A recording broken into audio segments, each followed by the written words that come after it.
नासिर वाक़िआ आगे कंदासीं। पाकिस्तान नेवी जे एयर डिफेंस यूनिट ज़मीन खां हवा में मार कंदड़ मिसाइल फायर करण जो कामयाब तजुर्बो कयो आहे।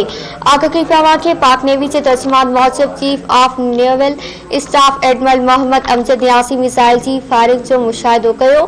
पाक नेवी जे तर्जुमान जो चवणु आहे त फायर कयल मिसाइलनि कामयाबीअ सां हदफ़नि खे निशानो बणायो।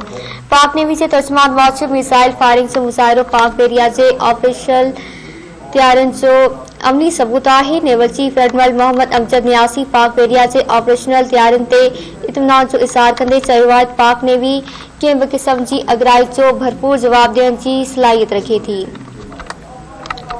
आगाही पिया पाकिस्तान नेवी जे एयर डिफेंस यूनिट ज़मीन खां हवा में मार कंदड़ मिसाइल फायर करण जो कामयाब तजुर्बो कयो आहे।